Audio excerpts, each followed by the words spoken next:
টাঙ্গাইল জেলার ঘাটাইল থানার অন্তর্গত কাজীপাড়া মাদ্রাসা ময়দানে 2 দিন ব্যাপী তাফসীরুল কোরআন মাহফিলের সমাপনী রজনী। আল্লাহ রাব্বুল আলামিন কোরআনে বহু শব্দ এমন দিয়েছেন, শব্দ একই কিন্তু অর্থ আলাদা আলাদা। এই যে দরবা, দোয়াদ রবা, দরবা মানে আঘাত করা, মারা। দরবা মানে সফর করা, দরবা মানে দৃষ্টান্ত দেওয়া। এই শব্দটার প্রায় 33টার উপরে অর্থ আছে। কয়টা? এখন সব জায়গায় যদি দরবা মানে আপনি আঘাত করা এইটাই লিখে থাকেন, আল্লাহ যে উদ্দেশ্যে কোরআন দিয়েছেন পারপাস আদায় হবে না। আপনি অর্থ করতে গেলে দেখা যায় ঈমান চলে যাবে। যেখানে যেটা অ্যাপ্রোপ্রিয়েট হয়, খাটে, যেখানে যেটা দিলে পারফেক্ট হয়, ওইটা আপনাকে দেওয়া লাগবে। আর এটা জানার জন্য কমপক্ষে এক একটা শব্দের একাধিক অর্থ আয়ত্তে থাকা লাগবে। কোরআনে কারিমের সাথে আমাদের সম্পর্ক হয়তো ওইভাবে নেই, এই জন্য আমরা ও পর্যন্ত যেতে পারি না। অথচ একটা হিন্দু, এই যে পাশে নরসিংদী শিবপুরে বাড়ি, গিরিশচন্দ্র সেন, একটা হিন্দু মানুষ কোরআন শরীফের তাফসীর পর্যন্ত লিখেছে। অর্থ তো লিখেছে, তাফসীরও লিখেছে। আর তাফসীর করতে হলে প্রতিটি শব্দের একাধিক অর্থ না জানলে আপনি তাফসীর মিলাতে পারবেন না। এখানে আমি যত মানুষ দেখতে পাচ্ছি, এই যে দাড়িওয়ালা মানুষ বসে আছে, দেখতে মনে হচ্ছে বিশাল আল্লাহর ওলি, আকাশ থেকে মনে হয় জান্নাত থেকে পালিয়ে এসেছে। কারণ জান্নাতি মানুষ এরকমই হয়। এখন ইনি সহ আমরা যত বড় বড় আলেম এখানে বসে আছে, জিজ্ঞাসা করেন তো একটা মানুষও পুরা কোরআনের প্রতিটি শব্দের অর্থ বলতে পারবে না? আমারও জানা নেই। আমি পড়েছিলাম কিন্তু আমার এখন মনে নেই, এখন আবার স্টাডি করা লাগবে, দেখা লাগবে। আপনি একটু চিন্তা করেন তো, একটা হিন্দু মানুষ, আমাদের ধর্মের লোক না,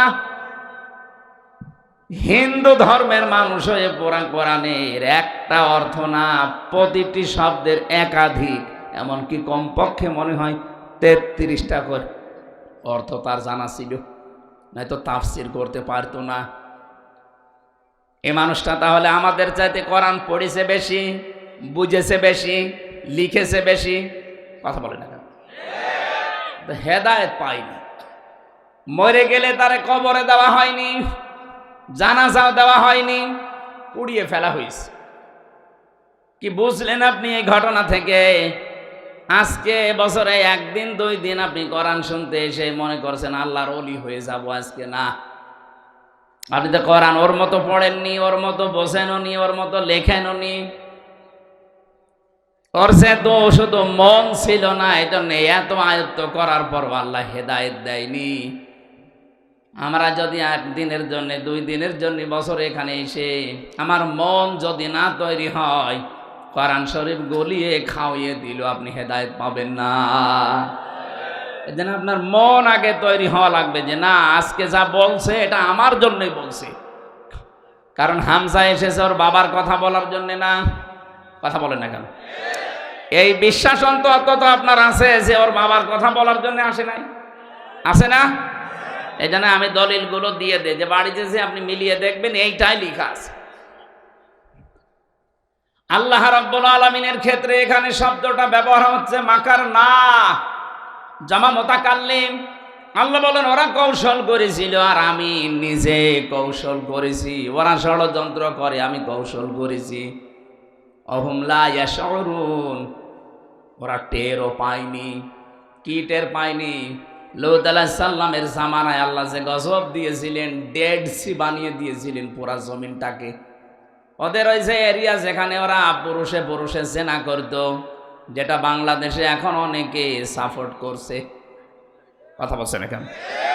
এই যে সমকামিতা যেটা, এইটাই এটা লূত নবী আলাইহিস সালামের জামানায় তাদের উম্মতের ভেতরে কিছু মানুষ এটা করত।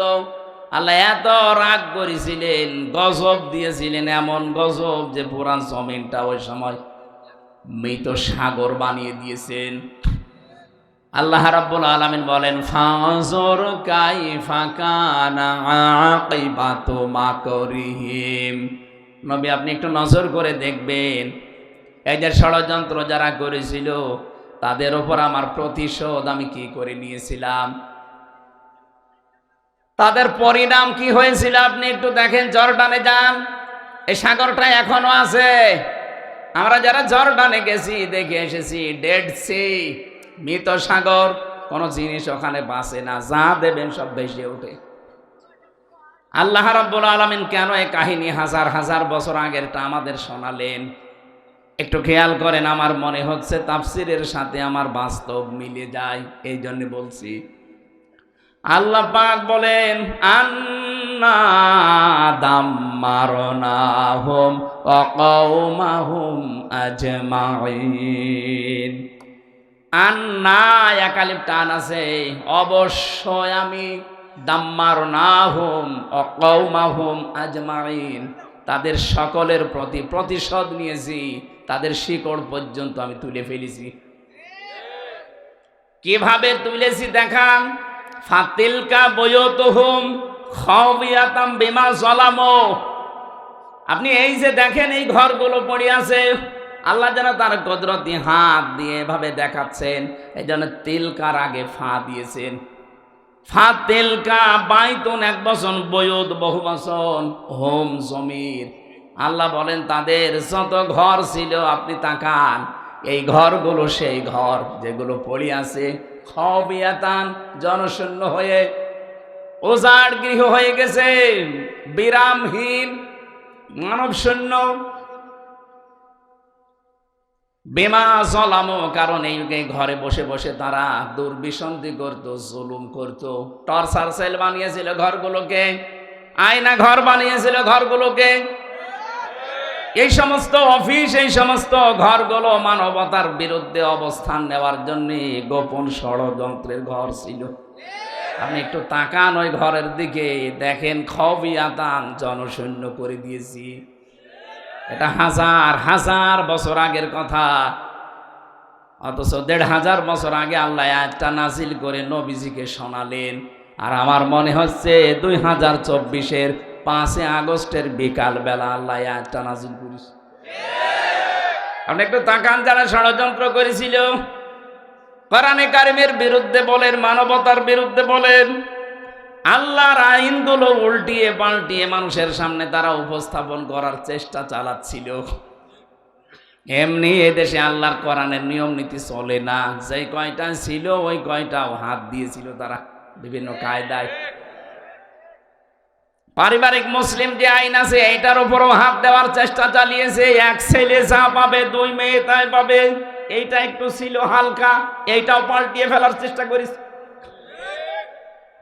বাকি যতগুলো আছে আমি সবগুলো বললাম না, প্রায় সবই তারা পাল্টিয়েছে। কোরআনে নিয়ম দিয়েছিল, ওয়াস-সারিকু ওয়াস-সারিকাতু ফাকতাউ আইদিয়াহুমা জাযাআম বিমা কাসাবা নাকালাম মিনাল্লাহ। চোর পুরুষ হোক আর নারী হোক, সাক্ষ্য প্রমাণে যদি প্রমাণ হয়ে যায় যে হ্যাঁ এ চুরি করেছে, অভাবে না স্বভাবে, আল্লাহর কোরআন বলছে তার দুনিয়ার শাস্তি দিলাম, তার হাত কেটে দাও। এই যে দরবেশ বাবা ৩৬,০০০ টাকা যে চুরি করলো, এটা কি অভাবে না স্বভাবে? কোরআনের এই আইন সূরা মায়েদার ৩৮ নম্বর আয়াত, এটা যদি বাংলাদেশের সংসদে কায়েম থাকতো, ওর হাত থাকতো এতদিন। বলেন না কেন? এইটাও তারা পাল্টিয়ে ফেলেছে, কারণ তারা চায় কোরআনের আইন যদি এ দেশে আসে তা আমার হাত থাকবে না। কথা বলেন না কেন? এদেশে যারা কোরআন বিরোধী, কোরআনের আইনের বিরুদ্ধে, আপনি একেবারে ১০০% বিশ্বাস করে নেবেন ওর ভেতর সমস্যা আছে, হয়তো ওর চরিত্রের সমস্যা। এই কথা বলছেন না কেন? হয়তো এমন ভাবে চুরি করেছে যে ওর হাত থাকবে না, এই জন্যই আইনটাও চাই না। আপনি যদি চোর না হন আপনার অসুবিধা কি? আপনার তার হাত কাটবে না। কথা বলেন না কেন? তা আপনি অবশ্যই চুরি করেছেন বা চুরি করবেন, এই জন্য কোরআনের আইনের পক্ষে আপনি নেই। আজ বাংলাদেশে যারা কোরআনের আইন প্রতিষ্ঠা হোক চাই না, একেবারে দিবালোকের মতো সত্য কথা, ওর চরিত্র ভালো না। সরঞ্জিত সেন গুপ্ত মিয়া বলেছিল যে কোরআনের এই আয়াতটা ওয়াস-সারিকু ওয়াস-সারিকাতু, যে হাত কেটে দেওয়া, এটা বর্বর আইন। কারণ ওর যে কালো বিড়াল ধরা পড়েছিল, যদি প্রমাণ করতে পারতাম ওর হাত কিন্তু কেটে ফেলা হতো। কথা বলেন না কেন? এই আইনটা পাল্টিয়ে তারা বাংলাদেশের সংবিধানে এমন আইন বানিয়েছে, চোর যদি চুরি করে হাতে নাতেও ধরা পড়ে ওর হাত কাটা যাবে না, সর্বোচ্চ 3 থেকে 3 বছর জেল দিয়ে দেবেন। আরে ভাই, চোর যদি 3 মাস জেল হয়, আমি বহু চোরকে জেলখানার ভেতরে 3 বছর দেখেছি। চুরি করে ধরা পড়ে জেলে যায়, ওখানে যে পরিবেশ পায়, কাজ নেই কাম নেই, 24 ঘন্টা এক জায়গায় বসে শুধু টাস খেলে। ওর সাথে যে খেলতেছে ও তো চোর না, ও ডাকাত। 3টা মাস এক জায়গায় থাকলে ওর চরিত্র আর চোর থাকে না, তখন ডাকাতের মতো হয়ে যায়। বলে ভাই ঠিক আছে, দোয়া করেন, বাইরে যে আর চুরি করব না, এবার ডাকাতি করব। ডাকাত যদি ধরা পড়ে যায় ভেতরে ভেতরে, এমন মানুষ আমি দেখেছি মকিম কাশি 160 বছর জেল। হ্যাঁ, সুইডেন আসলাম ভাই 27 বছর জেল খেটে বের হয়েছে কিছুদিন আগে। ডেঞ্জার রাসু ভাই, আপনাদের টাঙ্গাইলের একজন আছে ভয়ঙ্কর তাজ, 17 বছর আছে, এখনো মনে হয় বের হয়নি, নাগরপুরে বাড়ি। আমার উপর তলায় ছিল, 17 বছর জেল খাটতেছে। নাম দেখেছেন? ভয়ঙ্কর তাজ, ডেঞ্জার রাসু, সুইডেন আসলাম। নাম শুনে বোঝা যাচ্ছে যে কিরকম হবে। এই চুরি করে যখন ডাকাতি করে আবার ধরা পড়ে, ওদের সাথে দেখা হয়, একসাথে যখন থাকে, ওরা বলে কি, ডাকাতি করতে যে ধরা পড়ে গেলে ফেলে দিতে পারলে না, কত কিছু দুনিয়ায় ফেলে দিয়েছি, ওখানে থাকলে আপনি শেষ পর্যন্ত 1-1.5 বছর 2 বছর 5 বছর পরে বের হবেন মার্ডার করার শিক্ষা নিয়ে।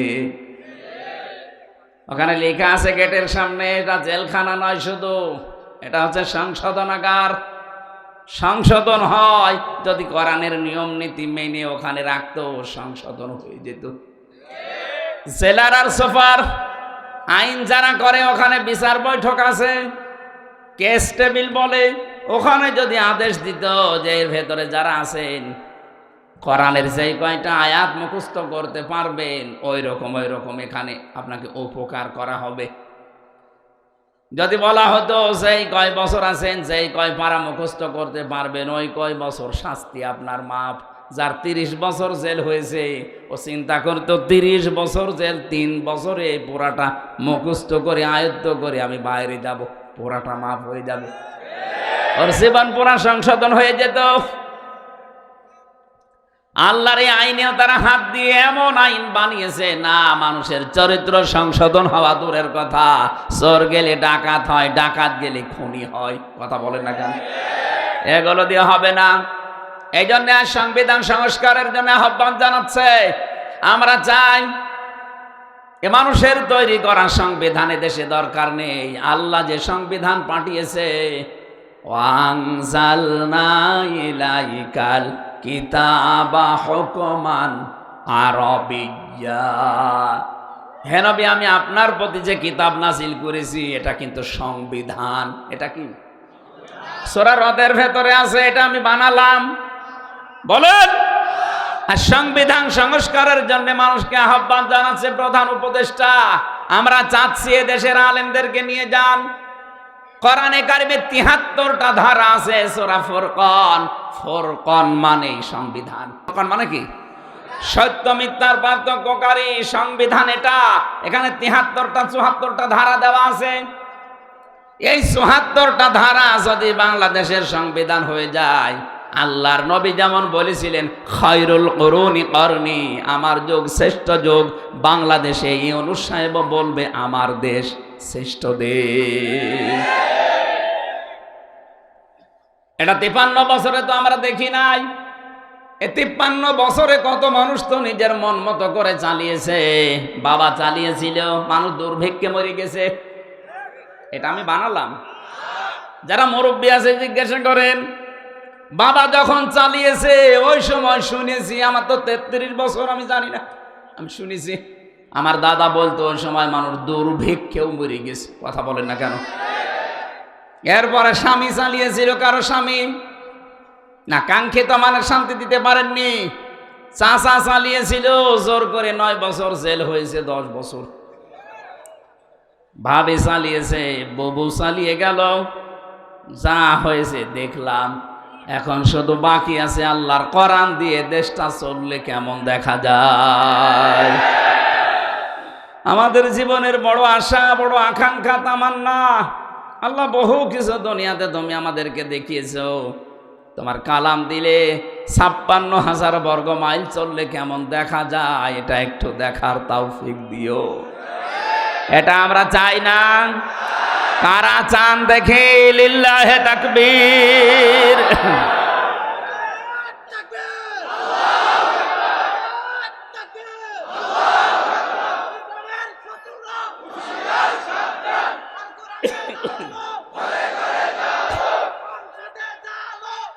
আলহামদুলিল্লাহ।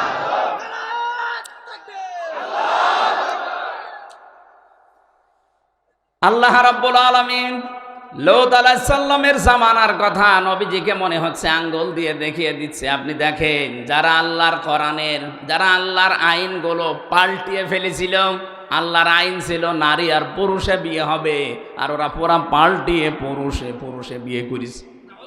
কথা বলে না কেন? আজ বাংলাদেশে আল্লাহর কোরআনের আইন আছে 500, কয়শো? একটা আইন এ দেশে চলে না। যে কয়টা হালকা পাতলা চলতো সেগুলো পাল্টিয়ে ফেলার চেষ্টা অনেকে করছিল। আল্লাহ পাক আমার মনে হয় লূত আলাইহিস সালামের জামানার মতো নিয়ম নীতি দেখিয়েছেন। আমি আয়াতটা পড়ার পরে 2024-এর 5 আগস্ট মিলিয়েছি। ফাতিলকা বুয়ুতুহুম খাবিয়াতাম বিমা যালামু ইন্না ফি যালিকা লায়াতাল লিকাওমিন ইয়ালামুন। হে নবী, এই দেশে ঘরগুলো আপনি একটু দেখেন না কেন জনমানব শূন্য হয়ে আছে, জনশূন্য হয়ে গেছে। এটা জুলুমের কারণে। এই আয়াতটা কত বাস্তব, আপনি কুষ্টিয়ার হানিফ সাহেবের বাড়ির দিকে তাকান। 2024 সালের 5 আগস্টের বিকাল 5টা বাজতে ইট পর্যন্ত জনগণ খুলে নিয়ে চলে গেছে। অথচ ওখানে বসে আলেমদের বিরুদ্ধে ষড়যন্ত্র করতো। কথা বলেন না কেন? তার সার্সেল বানিয়েছিল, ওর বিরুদ্ধে কথা বললে তারে ধরে নিয়ে রাতের বেলা পিটাতো মাটির নিচে। আমি নিজে ওই ঘর তার পরের দিন 6 তারিখে দেখতে গিয়েছিলাম। যে দেখি আমার মনে হচ্ছে একদিনে আল্লাহ লূত নবীর জামানার মতো বানিয়ে ফেলেছে। খাবিয়াতান শব্দটা ওখানে দেখেছি। ওখানে কিছু কিছু মানুষ যারা দেখতে যায় বলছে, হুজুর এই ঘরটাকে আমাদের মনে হয় এখন জাতীয় টয়লেট বানালে ভালো হয়। কেন বলছে? কেন? আল্লাহ যে বলেছিল খাবিয়াতাম বিমা যালামু, তাদের জুলুমের কারণে আমি আল্লাহ জনশূন্য করে দেব। পায়খানায় মানুষ থাকে গিয়ে, বলেন। এই জন্য মানুষের মুখ দিয়ে এখন এটা বের হচ্ছে। শুধু এইটাই না, সারা বাংলাদেশের 630টা থানা আছে। এই 630টা থানায় যারা জালেম ছিল তাদের বাড়ি ঘর আমার মনে হয় আল্লাহ পাক তার বান্দা বান্দীদের হাতে সব উজাড় করে দিয়েছে। এখান থেকে যদি আগামী যারা চেয়ারে বসবে এরা যদি শিক্ষা না নেয়, 5 বছরের ব্যবধানে তাদেরও বাড়ি উজাড় গৃহ হবে। আমি এইটা বলার জন্য এই পর্যন্ত আসি। এরপরও যদি কেউ না বোঝেন এইদিকে আসেন, কানে মুখে বলছি। আশা করছি আপনি বুঝেছেন। এটা দিয়ে শিক্ষা দিলাম, আগামীতে কেউ যেন স্বৈরাচার না হয়, আগামীতে কেউ যেন ফ্যাসিস্ট না হয়, আগামীতে কেউ যেন এরকম জনগণের উপরে জুলুম অত্যাচার নির্যাতন না করে, কেউ যেন এই পৃথিবীতে আর আয়না ঘর না বানায়। কথা বলেন। আপনি শুধু নাম শুনছেন, আমি 10টা দিন ছিলাম। কি অবস্থা, মানুষ কত কষ্টে ওখানে আছে। এত বড় বড় নখ হয়ে গেছে মানুষের, চুল দাড়ি গোপ মনে হচ্ছে জঙ্গল থেকে বেরিয়ে আসতেছে। জঙ্গলি মানুষেরা এত বড় বড় দাড়ি গোপ চুল হয় না, এত বড় নখ হয় না। কেউ আছে 8 বছর 10 বছর 14 বছরের মানুষও আছে। আমরা যেখানে ছিলাম ওই জায়গায় আমি পেয়েছি 2 বছর 7 বছর পর্যন্ত পড়ে আছে, কেউ জানে না। ওটা তো তাও একেবারে ঢাকার মেন জায়গায়। আর আর্মিরা যেটা চালাতে হয়েছে, কামরুল কি আহসান না কি নাম জানো, জিয়াউল আহসান, এরা যেটার দায়িত্বে ছিল ওটা তো আরো ভয়ঙ্কর। এত বড় বড় আঙ্গুল দিয়ে কেউ খসিয়ে খসিয়ে দেওয়ালের সাথে লিখেছে যে ভাই যদি বাইরে যেতে পারেন এই নাম্বারে একটু জানাবেন যে আমি বেঁচে আছি।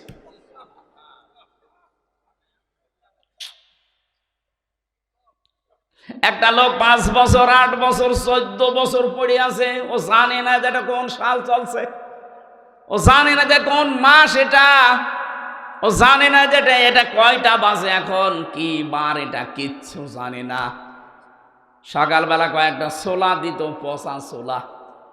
দুপুরবেলা খাবার আমারে যা দিয়েছে মনে হচ্ছে কেউ মাখিয়ে দিয়েছে, পারলে খান, না পারলে ফেলে দেন। ফেলে দেবেন কোথায়? 8 দিন 10 দিন 15 দিন এক জায়গায় খাবার হয়ে গেল, ওটা আবার গন্ধ বের হয়। বলেন তো এদিকে 3.5 হাত, এদিকে 1.5 হাত, এটা কবরের মতো জায়গায় 24 ঘন্টা তালাবদ্ধ। মুফতি ফখরুল ইসলাম আমার সাথে ছিল, আমারে বলছে হামজা ভাই আপনার সাথে কি করেছে আমি জানি না, তবে আমার এই পায়ের ভেতরে হাত দিয়েছে, এভাবে আমারে বসিয়ে পায়ের ভেতরে হাত দিয়ে সামনে যে লোহার ব্যারিকেড দেওয়া আছে, লোহার যে চাঙারি টাঙানো আছে, এই শিক দেওয়া লোহার, ওর সাথে হাত দিয়ে হ্যান্ডকাপ দিয়ে আটকিয়ে দিয়েছে। আরে ভাই 2 দিন 5 দিন না, বছরের পর বছর 1.5 থেকে 2 মিনিট সময় দিত টয়লেট করার। নামাজ আপনি ইশারায় পড়েন, ওযু থাক আর না থাক, 1.5 মিনিটের ভেতরে টয়লেট করবেন, কখন কখন পানি খরচ করবেন, কখন আপনি ওযু করবেন, কিসের গোসল। আমি 10 দিনই আমার জীবনটা অতিষ্ঠ হয়ে গিয়েছিল। বাকি 3 বছর চাইছিলাম ফাঁসির কন্ডেম ছেলে, তাও তো মানুষ পেয়েছি। আর ওখানে কি অবস্থা, এক একটা ঘর সব আলাদা আলাদা।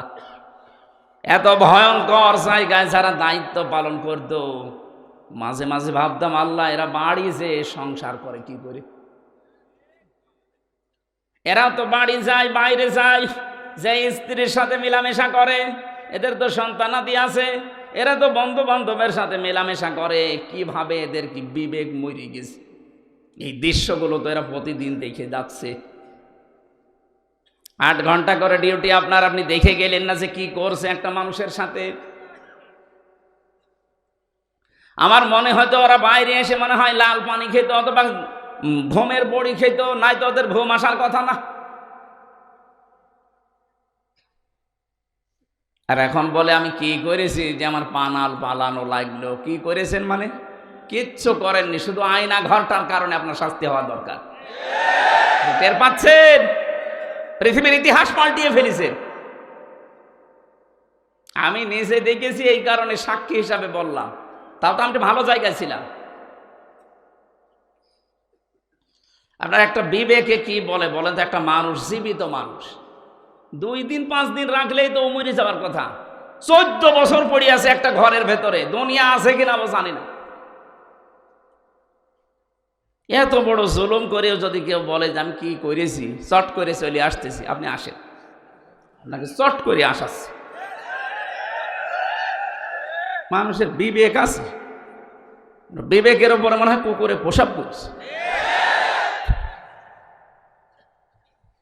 এখানে কোরআনে কারিমের এই শব্দটা 100 ভাগ মিলে গেছে। আজ ধানমন্ডির বাড়িতে গিয়েছিলাম, দেখেন কি অবস্থা, খবিয়াতান, জনশূন্য করে দিয়েছে। 3 মাসেই মনে হচ্ছে ওটার যে অবস্থা, 3 বছর গেলে ওখানে ভূত পেতনিও বাস করবে না। কারণ জুলুম যেখানে সিদ্ধান্ত নেওয়া হয়, জুলুমের দুর্বিসন্ধি করা হয়, ষড়যন্ত্র করা হয়, ওই জায়গাটা আল্লাহর কাছে অভিশপ্ত হয়ে যায়। আপনি আবু জাহেলের বাড়ির দিকে তাকান না, ইন্টারন্যাশনাল পায়খানা বানিয়ে দিয়েছে আল্লাহ, অথচ জায়গাটা অনেক দামি জায়গা, কাবার পাশে। কথা বলেন এখানে, কাবার একেবারেই পাশে, এত দামি জায়গা। আমি 16 সালে যখন হজে গিয়েছি, তাওয়াফ করার পরে উপর দিয়ে ঘুরছিলাম, হঠাৎ দেখে যন্ত্রণা পেটে। এক পুলিশকে বললাম, ভাই এতক্ষণ তো ভালোই লাগছিল, হঠাৎ আমার পেটে সেরকম যন্ত্রণা, এত ব্যথা করছে কেন? পুলিশ আমার দিকে তাকিয়ে ওর ভাষা দিয়ে বলছে, ইয়া হাজি ওর হজ্জা তাই না বিলা দুকা। ও হাজি, দেশ কোথায়? জি তুমি বাংলাদেশ। বাংলাদেশ থেকে এসেছি। আমারে বলছে, হাজি জানেন না এটা কোন জায়গা? না তো। আবু জাহেলের বাড়ি। আপনি এখনো পায়খানা না করে দাঁড়িয়েছেন? তাড়াতাড়ি যান, কাজ করে দেখলাম হ্যাঁ আমার পেটের ব্যথা ভালো হয়ে গেছে। আল্লাহ আমাকে জানাতে চাচ্ছে, হামজা এত টাকা খরচ করে আসলে আর ওই শয়তানের বাড়ি পায়খানা না করে চলে যাবা, তাড়াতাড়ি করো। আমার মনে হয় আল্লাহ এরকম একটা ইতিহাসও বাংলাদেশে তৈরি করতে যাচ্ছে। আমাদের যাদের পেটে ব্যথা হবে, এই জালেমদের বাড়ি ঘর যেগুলো উজাড় হয়ে আছে, জনশূন্য হয়ে আছে, এগুলোতেও একদিন না একদিন টয়লেট হয়ে যাবে। মানুষ দেখবেন পেটে ব্যথা হলে যে ওই জায়গায় ওই কাজ করে আসবে। আগামী যারা জালেম হবেন তারা শিক্ষা নেন। কথা বলেন না কেন? এখনো অনেকে থালা হাতে পায়নি, তাই চেষ্টায় আছে যে দাঁড়াও আসে, এই জন্য শিক্ষাটা দিলাম। আপনি ওইরকম হয়ে যাবেন না। আপনাকে আল্লাহ ইতিহাসে ঘৃণিত নিন্দিত করতে বেশি সময় নেবে না, কারণ পৃথিবীর ইতিহাস এইটাই। আপনি চেঙ্গিস খানের দিকে তাকান, হিটলারের দিকে তাকান, হাজ্জাজ বিন ইউসুফের দিকে তাকান, মুআবিয়া রাদিয়াল্লাহু তাআলা আনহুর সন্তান ইয়াজিদের দিকে তাকান। নামগুলো কেমন সুন্দর সুন্দর নাম। হিটলার, কি নাম কিন্তু খারাপ না, হিটলার। ইয়াজিদ কত সুন্দর নাম, অথচ নামটা আল্লাহ আজকে গালি বানিয়ে দিয়েছে। জাতির উপরে জুলুম করার কারণে একজন সাহাবীর সন্তানের নাম যদি গালি হয়ে যায়, উনি কিন্তু সাহাবীর ছেলে। কথা বলেন না কেন? তারপরে উনি ওই দেশের কেন্দ্রীয় মসজিদের ইমাম ছিলেন, খুতবা দিতেন। ওনার রাষ্ট্রের প্রায় সব কাজই কোরআন অনুযায়ী চলতো, শুধুমাত্র সরকারি মালের কোনো অডিট ছিল না। যে যে দায়িত্ব পেয়েছিল ও বাবা শাহজালাল সব হালাল বলে চালিয়ে দিত। এই যে আমাদের যেমন আরম্ভ হয়েছিল। এ দরবেশের দিকে তাকালে কে বিশ্বাস করবে যে এত টাকা মারিং কাটিং করতে পারে? কথা বলেন। ও যে সরকারের দায়িত্বে ছিল, প্রধানমন্ত্রীর উপদেষ্টার ভেতরে একজন। আপনি চিন্তা করতে পারেন, এত বড় বড় দাড়ি, ওর মনে হয় যত জায়গায় যত চুল আছে সব সাদা। এক কথা বলছে না, মাথা থেকে শুরু করে পা পর্যন্ত প্রায় সবই সাদা। যেগুলো সাদা নেই সেগুলো সাদা পোশাক পরতো। এত সাদা ধবধবে মানুষ, অথচ এখন বের হচ্ছে সে নাকি অন্যের বউ নিয়ে আল্লাহর রাস্তায় চলে গেছে। 7টা ব্যাংক থেকে 36,000 কোটি টাকা আপনি এক জীবনে গণনা করেও শেষ করতে পারবেন না। পদ্মা সেতুর মতো এত বড় ব্রিজ বানাতে মাত্র 32,000 কোটি টাকা খরচ। না, এত লাগেনি। যদিও 3 বার পরবর্তীতে ওরা বাজেট বানিয়েছে, প্রথমে 12,000 কোটি টাকা দিয়েছিল, ওইটাই হয়েছিল। বাকি টাকাগুলো সব মারিং কাটিং করে বাইরে পাঠিয়েছে। আপনি একটু খোঁজ নিয়ে দেখেন বাইরের ব্যাংকগুলোতে, আপনি দেখবেন যে মানুষগুলো পালিয়ে গেছে। অধিকাংশ মানুষের টাকা ওই ব্যাংকে সে পাবেন। আমি 5 তারিখের পরে 9 তারিখ না 10 তারিখের দিকে গিয়েছিলাম সিঙ্গাপুরে, মালয়েশিয়া।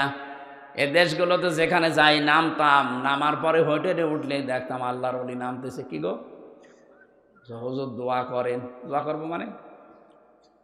এই 4 তারিখে চলে এসেছি, আল্লাহ কপাল ভালো, আমার বহু শয়তানের সাথে দেখা হয়েছিল। বিশেষ করে সিঙ্গাপুরে যে হোটেলেই থাকতাম, গিয়ে দেখি কয়েকটা শয়তান আগে উঠে বসে আছে, এমন ভাবে আছে কেউ জানে না। মালয়েশিয়া অনেকগুলো তো পেয়েছিলাম। আমার বলার বিষয় ছিল আমরা যেন শিক্ষা নিতে পারি কোরআনের আয়াত থেকে। আগামী প্রজন্ম যারা আসবে, আগামী জাতি যারা নেতৃত্ব দেবে, এরা যেন জুলুমকারী হয়ে না যায়। তাহলে আপনার নাম যত সুন্দর হোক, আপনাকে আল্লাহ ইয়াজিদের মতো বানিয়ে দেবে। কেউ আপনার নামও রাখবে না, কারণ এটা গালি হয়ে যাবে। একটা হিন্দুকে যদি বলেন ভাই ছেলে হয়েছে 5,000 টাকা দেব, নাম রাখেন ইয়াজিদ, বলবে ইয়ার কি মারেন? ইয়াজিদ একটা নাম হইলো এত গালি, অথচ নামটা ভালো না। বলেন, ইয়াজিদ একটা সাহাবীর নাম যদি গালি হয়ে যায়, তো জাতির পিতা নাম দিয়েছেন, তার মেয়ের নাম তো গালি হবে 1 আর 2। আমার মনে হয় এখনই বাংলাদেশে যে অবস্থা, কেউ আর ওই নাম ঘৃণা করি মুখেও নিতে চাচ্ছে না। এটাই পৃথিবীর ইতিহাস। আপনিও থাকবেন না 100 বছর পর, আমিও থাকবো না। এমন কিছু করি না যায় যে আমি মরণের পরে আমার বাড়ি ঘর পর্যন্ত পায়খানা হয়ে যাচ্ছে, ওখানে যেন অন্তত বসবাস করার অন্তত অবস্থা যেন থাকে। কোরআনে কারীম যারা শুনতে এসেছিলেন তাদের যতগুলো দায়িত্ব বলেছি, মনে আছে একটাও? কয়টা বলেন তো? 6টা। বলেন বলেন। 1 নম্বরে, এটা ক্লাস চলছে যেন রিপিট করছে, 1 নাম্বার কি? বিশ্বাস করা লাগবে। তাহলে এখন থেকে আমি কোরআন দিয়ে যা বলবো সবগুলোর ওপর আপনার ঈমান, আপনার বিশ্বাস নিয়ে আসা লাগবে। এই জন্য আমি দলিল বলবো, ওগুলো লিখে নিন, দরকার হয় মোবাইলে তুলে বাড়িতে যে মিলিয়ে দেখবেন, একেবারে হুবহু পেয়ে যাবেন। 2 নাম্বারে এটা শুদ্ধ করে পড়তে হবে। 3 নাম্বারে এটা বুঝতে হবে। 4 নাম্বারে এটাকে আপনাকে মানা লাগবে জীবনে। 5 নাম্বারে এটাকে কায়েম করে দেখাতে হবে আল্লাহকে যে হ্যাঁ আমি আছি। 6 নাম্বারে এই মানুষটাকে দুনিয়ার ময়দানে কোরআনে কারীম শান্তি যে দিতে পারে এই বিশ্বাস নিয়ে এটা প্রতিষ্ঠার আন্দোলন করা লাগবে। আমি সহ যারা এসেছি এগুলোর হক আদায় করার তৌফিক যেন আল্লাহ দান করেন। আর যারা বলতে আসবে তাদের দায়িত্ব হচ্ছে ওয়ানজালনা ইলাইকাল যিকরা লিতুবাইয়িনা লিন্নাস। আপনি যখন মানুষের কাছে কোরআন প্রচার করবেন, আমি বলেছিলাম লামের ব্যাখ্যা, লাম দিয়ে আল্লাহ জীবিত মানুষদের দিকে ইঙ্গিত দিয়েছেন। তাহলে কোরআন তাফসির করা লাগবে জীবিত মানুষ না মরা মানুষ? এই সিস্টেমটা যারা পাল্টিয়ে ফেলেছিলেন, আল্লাহর সিস্টেম পাল্টিয়ে ফেললে লূত নবীর জামানায় আল্লাহ যা করেছেন, ওদের বাড়ি ঘরও পরিত্যক্ত হয়ে গেছে। আল্লাহর সিস্টেম এই 14টা জায়গায় পারমিশন নিয়ে কোরআন প্রচার করা লাগবে, এটা আল্লাহর সিস্টেমের বাইরে। কথা বলেন না কেন? কেন বললাম বলেন তো? হযরতে সালেহ নবী আলাইহিস সালামের জামানায় যে উট আল্লাহ দিয়েছিলেন, উট দিয়েছিলেন না? এই উটকে আমার আল্লাহ বলেছিলেন এটা আমার নিদর্শন, যেখানে ইচ্ছা যাবে, যা ইচ্ছা খাবে, কেউ নিষেধ করতে পারবে না। কেউ যদি একে খারাপ উদ্দেশ্য নিয়ে স্পর্শ করো, আযাবুন আলীম, আমার যন্ত্রণাদায়ক শাস্তি তোমাদের উপরে যাবে। যারাই তাকে খারাপ উদ্দেশ্য নিয়ে ধরেছে আল্লাহ তাদেরই দুনিয়ায় শাস্তি দিয়েছে। এখন কি উট আছে? না, নেই। এই জামানার জন্য আল্লাহর আয়াত, আল্লাহর নিদর্শন কোরআন। কথা বলে না কেন? কোরআন যেখানে ইচ্ছা যাবে, যেভাবে ইচ্ছা থাকবে। কেউ যদি খারাপ উদ্দেশ্য নিয়ে কে আসেন, এর কাছে ধরতে যান, আপনাকেও আল্লাহ এরকম শাস্তি দিতে পারে না? আল্লাহ বুড়ো হয়ে গেছে? বলুন। এই বিশ্বাস নিয়ে দুনিয়ার জীবন চালাবে। সুতরাং আগামীতে কিয়ামত পর্যন্ত এদেশে কোরআন প্রচারে যেন আর অনুমতি নেওয়া না লাগে। গোয়েন্দা বিভাগের একজন প্রধান আমাকে জানিয়েছে সেদিন, হুজুর 64 জেলার 630টা থানা আছে, 56,000 গাঁওয়ে, যেখানে ইচ্ছা কোরআনের কথা বলবেন। যেই ফোর্সে বলা দরকার আল্লাহ জানিয়েছে ওই ফোর্সে বলবেন, কোনো বাধা নেই। কেউ যদি অনুমতি নেওয়ার কথা বলে আমার একটু জানাবেন, ও ঠ্যাং ভেঙে ফেলবো। আমি বললাম, স্যার আপনি এতদিন ছিলেন কোথায়? বলছে আমি নতুন দায়িত্ব পেয়েছি। আমি মুসলমান হিসাবে যে কর্তব্য পালন করা লাগে আমি তাই করব। আল্লাহ যে ফোর্সে জানিয়েছে আমি ওই ফোর্সকে আমি ব্যারিকেড দেবো? মানে আমার যদি ইচ্ছা না হয় আমি চুপ করে থাকবো যে না আমার এটা পছন্দ হচ্ছে, আমি অন্যের বাধা হয়ে দাঁড়াবো কোন কারণে? আল্লাহ বলেন লিতুবাইয়িনা লিন্নাস, আপনি স্পষ্ট দলিল আর প্রমাণ দিয়ে তাফসীর করবেন জীবিত মানুষদের সামনে, অথচ পুরা সিস্টেমই ওরা পাল্টিয়ে দিয়েছিল। কত জায়গায় অনুমতি লাগতো? 14 জায়গায়। ওরা সরাসরি বলে না যে না মাহফিল করার দরকার নেই, কোরআন প্রচার লাগবে না, এমন সিস্টেম করেছিল। কালকে রাত 1:30টার দিকে এক ওসি আমার সাথে দেখা করেছে সিরাজগঞ্জ গোল চত্বরে। আমি জামালপুর শেষ করে কালকে দিনের বেলায় মনে হয় কোথায় গিয়েছিলাম, না বগুড়া শেষ করে আসছিলাম জামালপুরে সিরাজগঞ্জ গোল চত্বরে। উনি ওই সময় 23 সালের দিকে, 23 সালের শেষে 24 সালের প্রথমে উনি দায়িত্বে ছিল বগুড়ার গাবতলী থানায়। আমার 2 কিলোমিটার দৌড়িয়েছিল মাঠের ভেতর, পা মা কেটে রাত 10:30 11টার দিকে। এখন যেহেতু ওনার নামে বিভাগীয় মামলা হয়েছে, এখন পোস্টিং দিয়েছে সেই কক্সবাজারের বান্দরবন এলাকায়, যা ওখান থেকে কালকে চলে এসেছে। বলছে হুজুর আপনি এক মাহফিলে আমার জন্য বদদুয়া দিয়েছেন, আমি এসেছি মাফ চাওয়ার জন্য। এখন মাফ চাও। আর ওই সময় বলেছিল আমি যতদিন ওসি আছি হামজানা হামজার বাপ হয়ে থানায় ঢুকতে পারবে না। কালকে দেখলাম বিড়াল হয়ে গেছে। হ্যাঁ, ওই সময় ছিল বাঘ।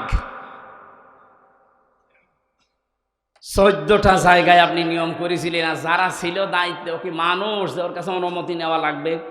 মানুষ হলে না তার কাছে যে বলা যায়, ওগুলো তো সব ছিল জানোয়ার। এই কথা বলেন না কেন? জানোয়ার বললেও তারা বলবে না, এই কথা বলবেন না, আর দরকার আরো নিচের কিছু বলবেন। এত খারাপ ছিলেন আপনি। আর এখন মাপ চান। সেদিন গাড়িটা ধরে 1 লক্ষ টাকা নিয়েছে, অথচ গাড়ির কাগজপত্র সব ঠিক আছে। বলছে টাকা দিয়ে যান, গাড়ি নিয়ে যান। মনে হচ্ছে কি একটা ব্যবসা, টাকা আমার কাছে পায়, টাকাগুলো নিতেছে। আমার সাথে মাওলানা আব্দুল বারি ছিল, তার কাছ থেকে শুনলাম 1,13,000 টাকা নিয়েছে। এখন উনি কালকে দেখা হয়ে বলছে টাকা ফেরত দেন, মাফ চেয়ে নেন। আমি তো মাফ করার, আমি মাফ করে দিয়েছি, কিন্তু টাকাটা তো দেবেন। টাকা দিয়ে আপনি মাফ চেয়ে নেন। এখানে সূক্ষ্ম একটা কথা বলছি, বাংলাদেশে বহু মানুষ এই 15.5 বছরে যারা জুলুম, অত্যাচার, নির্যাতন, আয়নাঘর, গুণ, খুন, মানুষের কাছে চাঁদাবাজি, মিথ্যা মামলা দিয়ে হয়রানি করে তার জীবনটা নষ্ট করা, এরকম অপরাধ যারা করেছেন, অনেকে মনে করছে আস্তাগফিরুল্লাহ পড়লেই মাফ হয়ে যাবে। না, আপনি অপরাধ করেছেন, যার কাছে স্বীকার করবেন তার কাছে। আর স্বীকার করার নিয়ম হচ্ছে তার কাছে যাওয়ার পরে যদি বলেন ভাই 15.5 বছর আপনাকে ব্যবসা করতে দেয়নি, আমি চাঁদাবাজি করেছিলাম আপনার কাছে, আমি প্রভাব খাটিয়েছিলাম, মিথ্যা মামলা দিয়েছিলাম, মিথ্যা সাক্ষী দিয়েছিলাম, এরকম বহু কিছু আমার দ্বারা হয়েছে, আপনি আমারে মাফ করে দিন। উনি যদি বলে মাফ করতে পারি, এই 15.5 বছরে আমার যে ক্ষতি হয়েছে ওই ক্ষতিপূরণ দিন। আপনাকে ওই ক্ষতিপূরণ দেওয়া লাগবে। আমারটা যেমন 3 বছরে প্রায় 30 লাখের উপরে টাকা আমার বাবার কাছ থেকে নিয়েছে।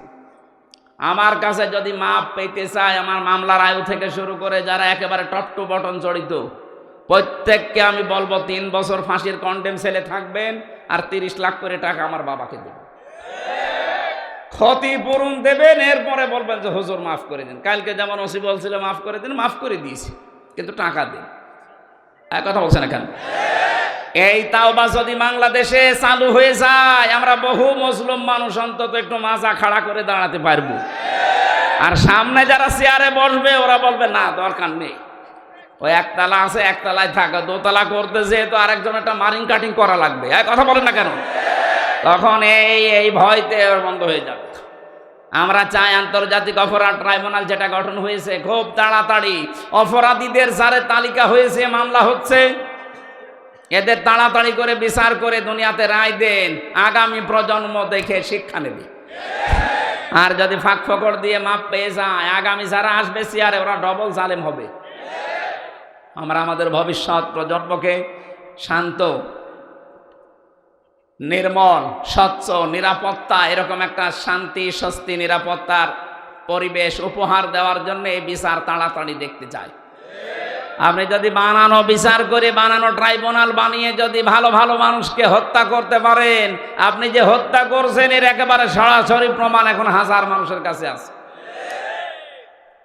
আলেমদের বিচার করতেন আমরা দেখেছি, সাক্ষী এমন মানুষ 75 সালে জন্ম নিয়েছে, 71 সালে সাক্ষী দিয়েছে। আমাকে বানিয়ে বললাম, এমন বহু মামলা আমি নিজে পেয়েছি, আমারটাও নিজে আন্দাজে মামলা দিয়েছি। সন্ত্রাস বিরোধী আইনে মামলা দিয়েছে, আমি নাকি আনসারুল্লাহ বাংলা টিমের সদস্য, অথচ না আমি জীবনে আমি জানি না আনসারুল্লাহ কি, ওসব জানি না। আন্দাজে এই যে মিথ্যা মামলা দিয়ে জীবনটা নষ্ট করে দিলেন। 3টা বছর কি কষ্ট দিয়েছেন, 24 ঘন্টা আমার তালাবদ্ধ করে রাখতেন। যাই করেছেন আমি মাফ করে দেব, কিন্তু আমার মতো এরকম কিছু আপনাকে পাওয়া লাগবে। এক কথা বলেন না কেন? আপনারা বিচার করেছিলেন সাক্ষী বানিয়ে বানিয়ে নিয়ে, কারণ আমার নিজেকে নিয়ে বলছে 50টা মামলা দেব যদি 10 লাখ টাকা না দেন। মামলা কি আপনার কাছে আছে? না, আমরা বানাবো। কি দেশে বাস করতাম দেখেছেন? মনে হচ্ছে ওরা টাকা কামাই করা মেশিন ধরিস। শুধু আমি একা, এরকম বহু মানুষ দেখেছিল না? যাদের এরকম করেছেন তাদের কাছে মাপ চান। তারা যদি বলে ক্ষতিপূরণ দেওয়া লাগবে, ক্ষতিপূরণ দেন। যার যা ক্ষতি করেছেন আপনি তো জানেন, ক্ষতিপূরণ দেন। এরপরে বলেন আস্তাগফিরুল্লাহ। এক ওসি পেয়েছিলাম জেলখানায়, আমার কাছে এসে বলছে, হুজুর আমার এই তাওবাটা একটু দেখেন তো কিভাবে। বলছে আমি যখন ওসি ছিলাম ওই সময় আমার লোকজন নিয়ে রাত 12টার পরে ভোট কাটা আরম্ভ করলাম। ফজর পর্যন্ত এই কাজ করার পর বাক্সগুলো সব জমা দিয়ে দিলাম। পরে ফজরের আজান দিলে গোসল করলাম, ওযু করার পর 2 রাকাত নামাজ পড়ে বললাম আস্তাগফিরুল্লাহ। হুজুর আমার এই তাওবা হয়েছে, এই তাওবা হয়েছে। আমি বললাম না, তাওবা হয়নি, এটা ইয়ার কি হয়েছে। আপনি কি আল্লাহর কাছে অপরাধ করেছেন যে আস্তাগফিরুল্লাহ পড়ছেন?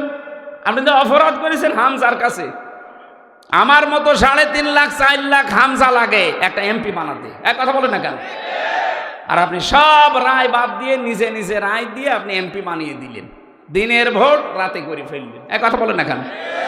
আপনার মাফ হবে এই 3.5 থেকে 4 লাখ হামজার কাছে যে বলা লাগবে। কিন্তু ভয়ঙ্কর বিষয়, আপনি যাদের কাছে বলবেন, আপনি তো জেলে পড়ে আছেন কয় বছর, 1 বছরে অনেক হামজা দুনিয়া থেকে বিদায় নিয়েছে। তাদের কাছে আপনি মাপ চাবেন কি করে? তার মানে আপনার মাপ নেই। এরকম যে বহু মানুষের মাফ হবে না এদেশে নেই। আগামীতে যারা আসবেন তারাও চিন্তা ভাবনা করবেন, কারণ বহু মানুষ কিন্তু প্রতিদিন মারা যাচ্ছে। আপনি কিন্তু মাফ চাইতে পারবেন না। এই জন্য সুষ্ঠুভাবে এদেশে আবার মানুষের হাতে আসুক, আবার যেন অবৈধ কোনো কায়দায় কেউ না বসে পড়ে। এক কথা বলেন না কেন? ফাঁক ফকর দিয়ে চলে যাবেন না। চিন্তা ভাবনা করে যেগুলো আছে 15.5 বছরের জঞ্জাল, এগুলো সব দূর করে ওই জায়গায় ভালো ভালো মানুষকে দেন। একটা শান্ত নির্মল একটা সুস্থ পরিবেশ দরকার। যারা দায়িত্বে আছেন সম্মানজনক একটা সময় নিয়ে সংস্কার করে খুব তাড়াতাড়ি নির্বাচনের মাধ্যমে নির্বাচিত প্রতিনিধির হাতে দেশটা তুলে দিন। নাই তো এই যে ষড়যন্ত্র বাইরে চলছে এখন, ওরা 2 বোন মিলে পালিয়েছে, ওনারা এখন এই সুর বানাচ্ছে মানুষের কাছে, বিশ্বের মোড়লদের কাছে শোনাচ্ছে যে আমরা নির্বাচিত ছিলাম, আমাদেরকে উৎখাত করা হয়েছে। এত বড় ডাহা মিথ্যা কথা একটা হাসি মানুষ বলতে পারলেন? সে 5 হোক আর যাই হোক, হ্যাঁ হস তো করিস। এত বড় ডাহা মিথ্যা কথা আপনি বলেন কি করি? একটা ঘোড়াকে যদি জিজ্ঞাসা করেন, ঘোড়া পর্যন্ত হাসবে, বলে এই 15.5 বছরে নির্বাচন হয়েছে। কিসের নির্বাচন? কথা বলেন না কেন? 15.5 বছরে নির্বাচনই হয়নি, আর আপনি এখন মিথ্যা ছড়াচ্ছেন যে আমি নির্বাচিত ছিলাম। আশা করছি আগামীতে একটা হাসি মানুষ হয়ে এত বড় মিথ্যা কথা আর বলবেন না।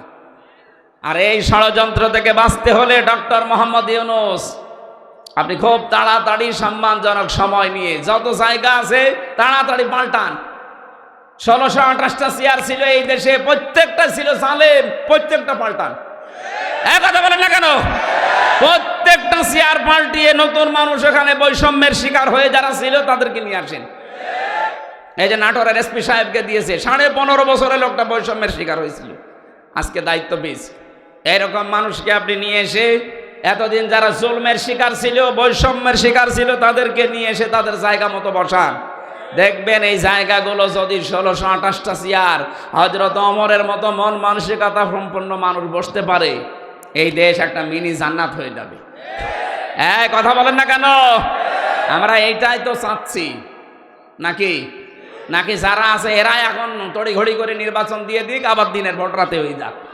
না, কখনো এটা হতে দেওয়া যাবে না। আল্লাহ আমাদেরকে বুঝদান করুন। সুতরাং আমরা জীবিত মানুষদের সামনে এখন কোরআন প্রচার করতে চাই, যেন কোনো বাধা আর কিয়ামতের আগে দেশে না আসে। আমার তো দায়িত্ব এখন স্পষ্টভাবে বলা, আর আপনার দায়িত্ব কি? বলা আল্লাহুম ইয়াতাফাক্কারুন। এই কথাগুলো শোনার পরে বাড়ি যেয়ে চিন্তা ভাবনা করবেন।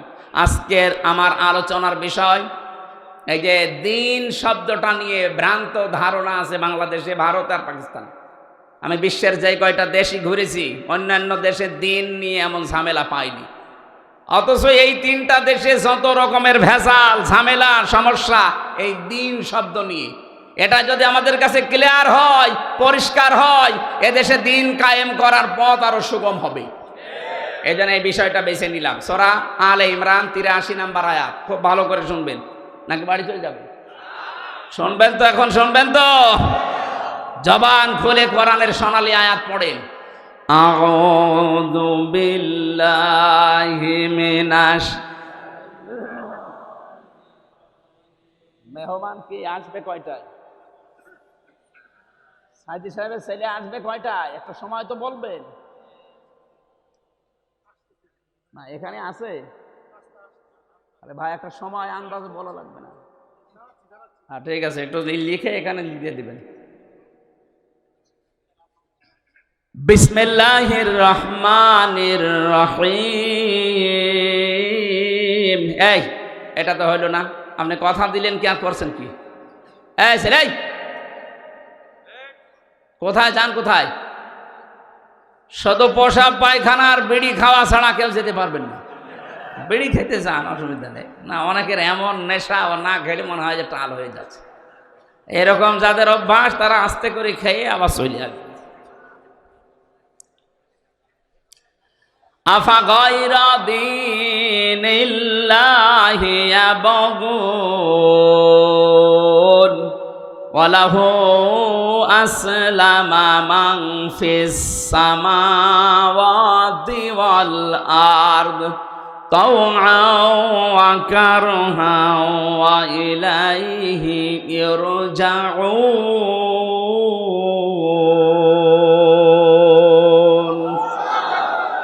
আল্লাহ পাক বলেন, আফা গায়রা দীনিল্লাহি ইয়াবগুন, তোমরা কি আল্লাহর দিন বাদ দিয়ে অন্য কিছু তালাশ করো? ওয়ালাহু আসলামা মান ফিস সামাওয়াতি ওয়াল আরদ, অথচ আকাশ আর জমিনে যা কিছু আছে, তাওআন ওয়া কারহা, ইচ্ছায় হোক অনিচ্ছায় হোক, সবাই আল্লাহর দ্বীনের সামনে মাথা নত করে দিয়েছে।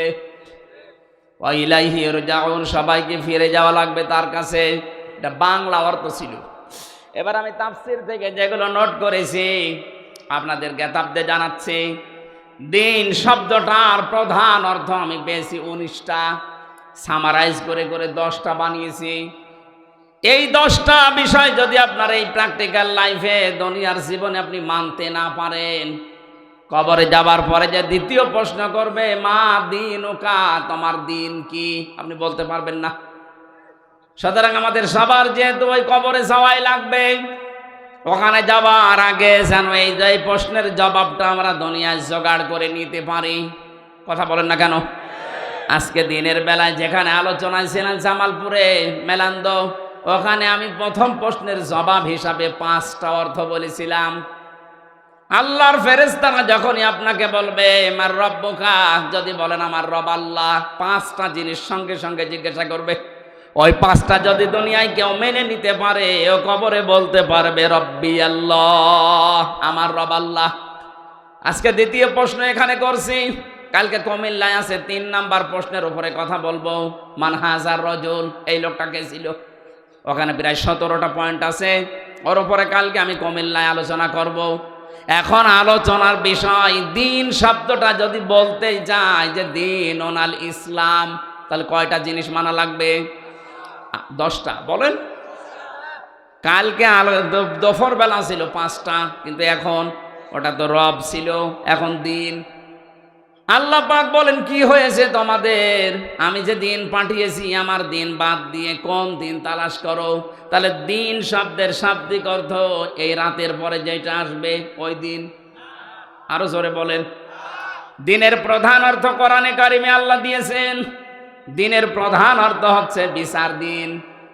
সূরা ফাতিহার 3 নম্বর আয়াতে প্রতিদিন এটা আমাদের মুখ দিয়ে আল্লাহ বের করে নিচ্ছে, মালিকি ইয়াউমিদ্দিন।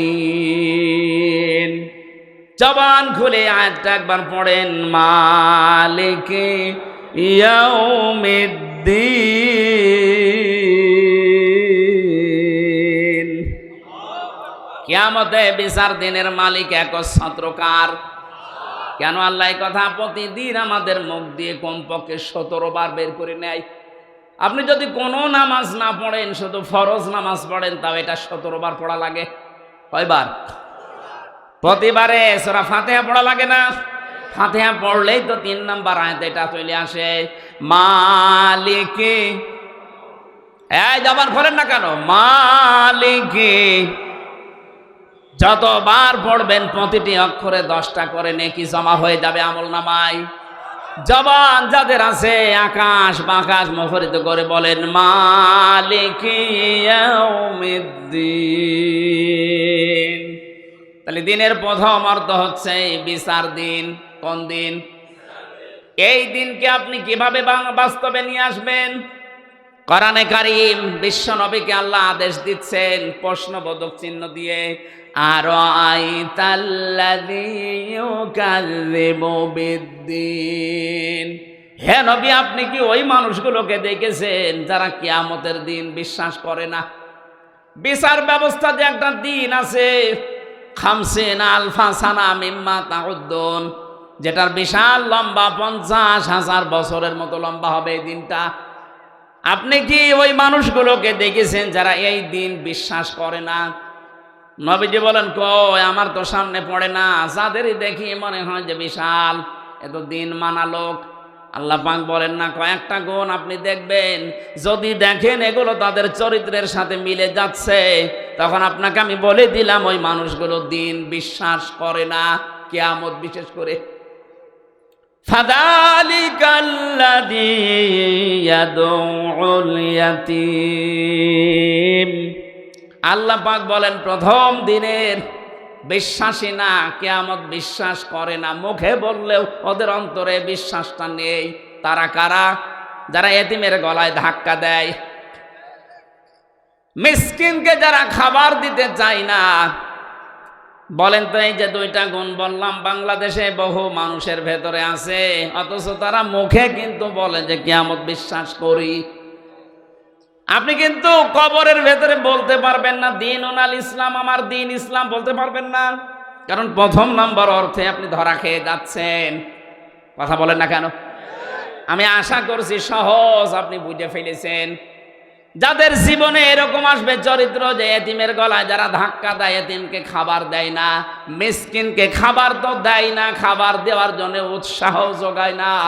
ওরা নামাজ পড়তে পারে, রোজা রাখতে পারে, বিশাল পর্দা করতে পারে, কিন্তু কিয়ামত বিশ্বাস করে না।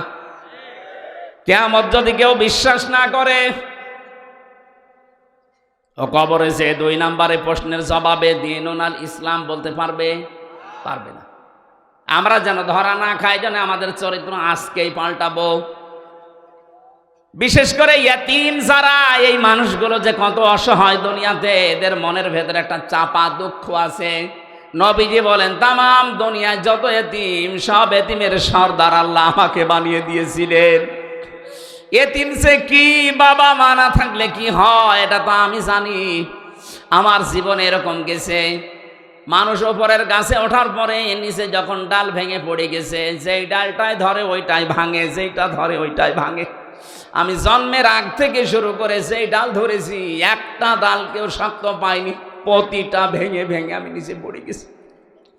জন্মের আগে আমার বাবাকে আমি হারিয়ে ফেলেছি, জন্মের পরে আমার মাকে কিছুদিনের ভেতরে হারালাম। আমার দায়িত্বে ছিল আমার দাদা, তাকেও হারিয়ে ফেলেছি 8 বছরে। এরপর একটা চাচা পেয়েছিলাম, তাকেও আমি হারিয়ে ফেললাম। যতগুলো ডাল আমি ধরলাম, একটা ডালও আমি ঠিক মতো ধরতে পারিনি, ধরলেই ভেঙে যায়। এতিম যারা আছেন দুনিয়াতে, আপনি শুকরিয়া আদায় করবেন কিয়ামতের দিন। বিশ্ব নবী নিজে বলবেন আমি এতিম ছিলাম, আসো আমার কাছে। এজন্য এতিম যারা আছেন, এই মানুষগুলো কারা এতিম আছেন হাত তোলেন তো। এই আপনি বুড়ো মানুষ, কিসের এতিম? না, এতিমই তো বোঝে না। ও পেকে একেবারে ঝুনো হয়ে গেছে, আরো বলছে আমি এতিম। আরে ভাই, আপনি যদি এতিম হন, তে বাংলাদেশে এতিম নেই কোনটা? এই যে কিছু কিছু মানুষ দেখতাম যারা দুজন বোন পালিয়ে গেছে, ওরা কথা বলার আগে বলতো আমাদের কেউ নেই, কেউ নেই, আমরা এতিম না। এটা মিথ্যা কথা। এতিম তো হবে শিশু বয়সে, যাদের বাবা মা হারিয়ে যায়, যাদের বাবা মা মারা যায় ছোট বয়সে।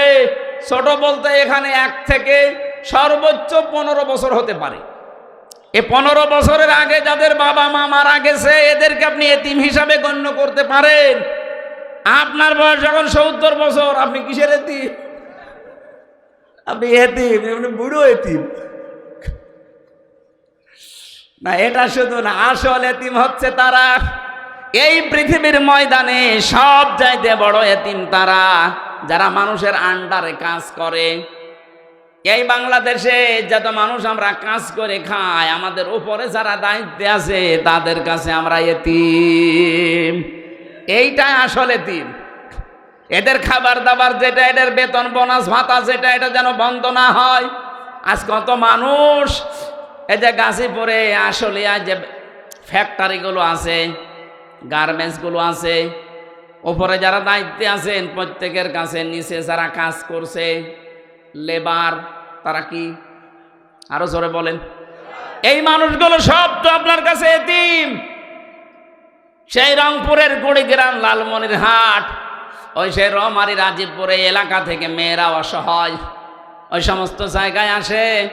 ওরা এই দুর্বলতার সুযোগ নিয়ে অনেক অফিসার পর্যন্ত তাদের চরিত্র হরণ করে। না না, আপনি এতিমের সাথে এটা করলেন। ও তো এতিম হয়ে এসেছে, ওর মা বাবা নেই, অসহায়, আর আপনি সুযোগের সন্ধান করে আপনি তার জীবনটা তছনছ করে দিলেন। শয়তান আপনাকে যে খেল দেখিয়েছিল, এটা ঘোর কেটে গেলে তখন টের পাবেন যে কি করেছিলাম। এটা রেকর্ড হচ্ছে, ওদের কানেও যাবে কাল। সুতরাং দায়িত্বে যারা আছেন অধীনস্থ মানুষদের প্রতি এমন আচরণ করবেন, আপনি চেয়ার থেকে চলে গেলে যেন ওরা কান্নাকাটি করে। আমি বহু এসপিকে বিদায় নেওয়ার সময় কনস্টেবলকে কানতে দেখেছি। এমনও এসপি পেয়েছি কুষ্টিয়ায়, বিদায় নেওয়ার সময় কনস্টেবলরা পেছনে কানের কাছে মুখ নিয়ে বলছে, ও শালা যাচ্ছে ভালো হচ্ছে। কি করলেন আপনি বলেন?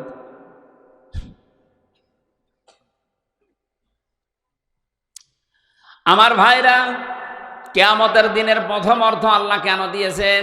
কারণ কিয়ামতের এই দিনটা নিয়ে বাংলাদেশে অনেকেই ব্যবসা করে খাচ্ছে। কত মানুষকে ধোঁকা দিয়ে বোকা বানিয়ে বলছে তোর কোনো চিন্তা নেই, কিয়ামতে এই বাবা আছে, অথচ কিয়ামতে একচ্ছত্র মালিকানা কার? ওই বাবার কি হবে বাবা জানে। এজন্য কারো উপরে ভরসা করবেন না। আল্লাহ পাক বলেন, ওয়ালা ইয়াসালু হামিমুন হামিমা ইউবাসসারুনাহুম ইয়াওয়াদ্দুল মুজরিমু লাউ ইয়াফতাদি মিন আযাবি ইয়াউমিযিন বিবানি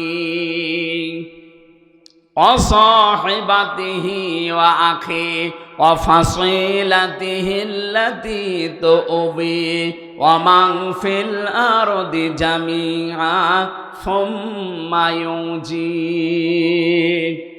এখানে যাদের যাদের নাম আছে আপনি আশ্চর্য হয়ে যাবেন। বন্ধু বন্ধুকে চিনবে না, নিজের সন্তান পর্যন্ত বন্ধক রাখবে, বলবে আল্লাহ মুক্তিপণ দিলাম, এটা নিয়ে আমার বাঁচান। নিজের স্ত্রীকে দিয়ে দেবে, নিজের ভাইকে দিয়ে দেবে, নিজের আত্মীয় স্বজনের ভেতরে যারা সবচাইতে বেশি প্রয়োজন ছিল, যাদের কাছে সে আশ্রয় পেত, তাদের জ্ঞাতি গোষ্ঠীকে বলবে আল্লাহ এইটাও দিয়ে দিলাম। অমাং ফিল আরদি জামিয়া, দুনিয়ায় আমি যা কিছুর মালিক ছিলাম সব দিলাম। সুম্মা ইউজি, এরপরও এই কিয়ামতের আযাব থেকে আমাকে বাঁচাও। বাংলার মুসলমানেরা যাদের নাম বললাম, বলেন তো এদেরকে যদি মানুষ দিয়ে দিতে চায়, কিয়ামতের দিন আপনি ওই বাবার উপরে ভরসা করে আছেন। এত বড় মানুষের যেখানে খোঁজ খবর হচ্ছে না, কোল কেনারা পায় না, সেখানে বাবা আমার তো যতটুকু কোরআন আয়াত পড়ে বিশ্বাস হয়, বহু বাবা কিয়ামতে বলবে আল্লাহ আমি পীরই ছিলাম না। কিসের মুরিদের দাবি করেন? তো পীরই ছিলাম না। যেখানে আপনার বাবা, আপনার মা, আপনার ভাই, আপনার স্ত্রী, আপনার সন্তান এ কথা বলতে পারে, তাহলে সেখানে পীর সাহেব এ কথা বলবে এক আর দুই? কথা বলেন না কেন?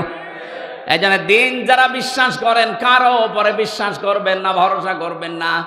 দিনের প্রথম অর্থ এই জন্য কিয়ামতের দিন, এটার একচ্ছত্র মালিকানা আল্লাহর।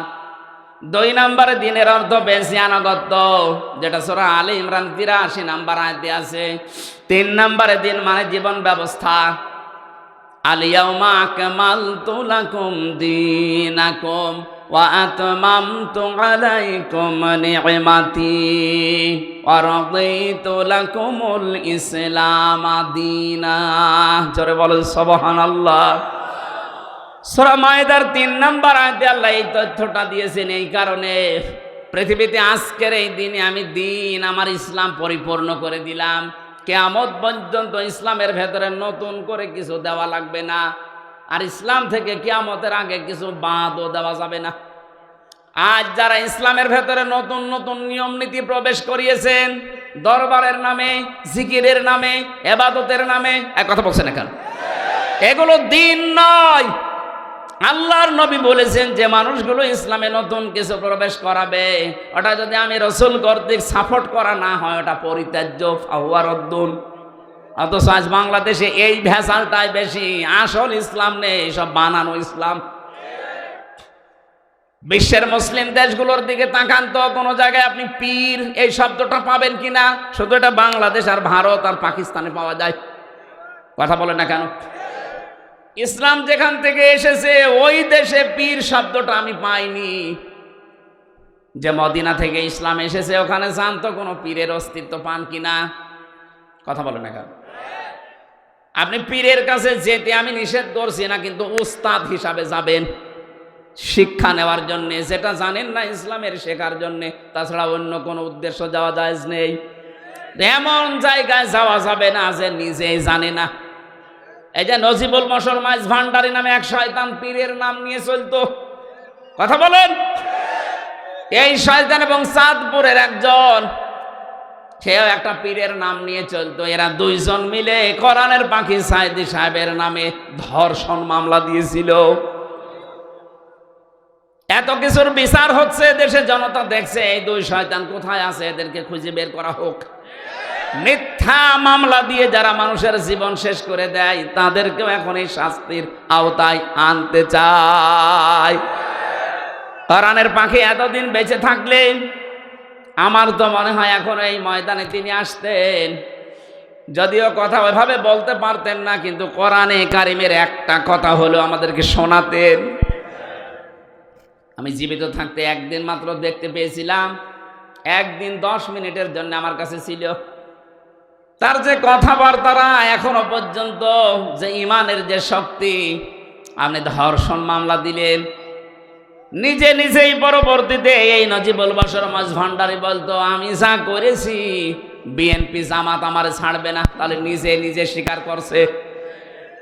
ওর জন্য আর কিছু লাগবে না, ধরে জনতার সামনে ছেড়ে দেন, ওরে নিয়ে শিক্ষা হোক। বাংলাদেশে কোনো আলেমের বিরুদ্ধে মিথ্যা যেন কেউ তহমত দিতে না পারে। এই কালা মানিক, শামসুদ্দিন চৌধুরী মানিক, ওনাকে বিচারপতি, ওই রকম মানুষ বিচারপতি হলে বিচার ব্যবস্থা ধ্বংস হয়ে যাবে। ওই শয়তান আলেমদের টার্গেট করে করে লিস্ট করেছিল 116 জন, আমিও ছিলাম। আল্লাহ পাক উল্টিয়ে ওর লিস্ট করেছে, ওরে কলার পাতা শুয়েছে, ওর বিসি উড়ে গেছে, সংসার করার কাজ শেষ। গত পরশুদিন দেখলাম আদালতে এসেছে, ও শয়তানের চেহারার দিকে তাকালে মনে হচ্ছে একটা শয়তান।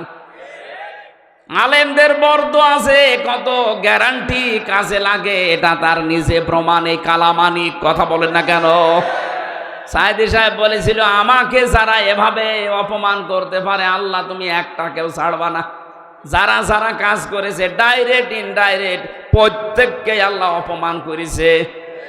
এখনো যারা অপমান হয়নি আমরা চাই জাতির সামনে তাদেরকেও ন্যাংটা করা হোক। ইসলাম পরিপূর্ণ জীবন ব্যবস্থা, কিয়ামত পর্যন্ত কিছু দিতে পারবেন না, কিছু বের করে বাদও দিতে পারবেন না। এইটার নাম দিন। এটার নাম কি?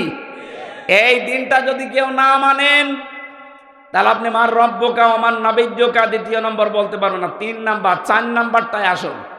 এটা সূরা মুমিনের 26 নম্বর আয়াতে আছে, রাষ্ট্রীয় বিধান। এটা আজ আমরা অনেকেই রাজনীতি মনে করে এড়িয়ে যাই। ফেরাউন বুঝেছিল। আকালা ফিরআউন যারুনি আকতুল মূসা ওয়াল ইয়াদউ রাব্বা।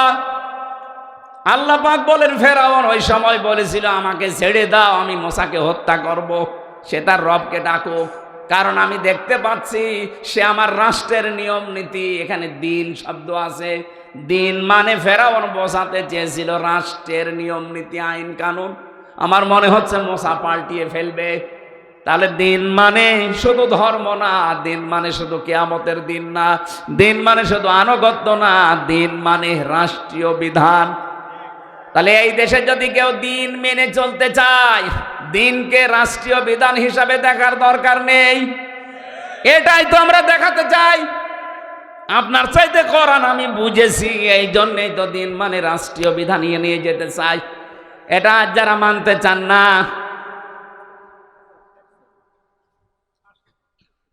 সামনে নিয়ে আসেন। হ্যাঁ, সামনে নিয়ে এসে বসান। সুবহানাল্লাহ আলহামদুলিল্লাহ লা ইলাহা ইল্লাল্লাহ সুবহানাল্লাহ। মনে আছে ওগুলো? আমার জেলে থাকা অবস্থায় যে কটা বই আমি প্রুফ করেছিলাম সব তো লিখতে পারি নাই, বাইরে এসে এগুলো আজ 3-4 দিন আগে ছেড়েছে। এই বইটা সৃষ্টি জগতের সূচনা, খুব তথ্য দেওয়া আছে। ওখানে তো রেফারেন্স ছিল না, বাইরে এসে আমি রেফারেন্স দিয়েছি। এটা 112 পৃষ্ঠা। নিয়ে যাবেন, যাওয়ার সময় কয়েকটা আছে, স্টেজে যাওয়ার সময় নিয়েছেন, কাজে লাগবে, অনেক তথ্য দেওয়া আছে। ওখানে বসে 3 বছর আর কি করব, শয়তানরা আমার খাতা কলম পর্যন্ত কেড়ে দিত। যেটা আছে এটা স্টেজে আছে, স্টেজে যাওয়ার সময় নিয়েছেন। এটা পেছান পিছান, একটু পিছান, পিছিয়ে দেন, পিছিয়ে দেন। আল্লাহুম্মা সাল্লি আলা সাইয়্যিদিনা। একটু বাতাস দাও তো 2 মিনিট।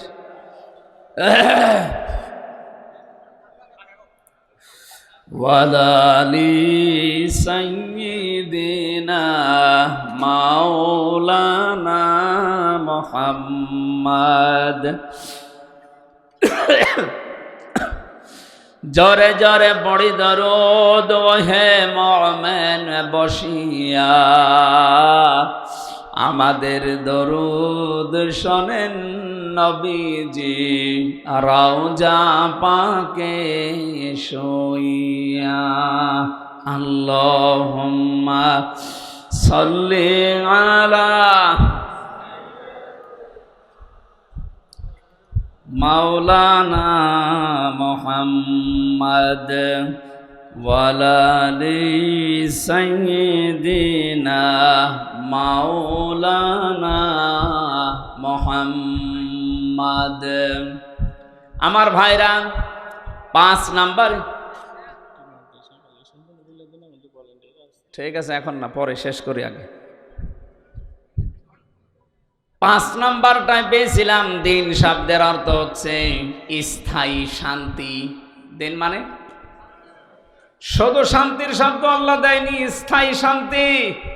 কোরআনে কারিমে সূরা শূরার 13 নম্বর আয়াতে আল্লাহ এই তথ্যটা দিয়েছেন, শারআ লাকুম মিনাদ-দীনি মা ওয়াসসা বিহি নূহা ওয়াল্লাযী আওহাইনা ইলাইকা ওয়া মা ওয়াসাইনা বিহি ইব্রাহিম ওয়া মূসা ওয়া ঈসা আন আকিমুদ্দীন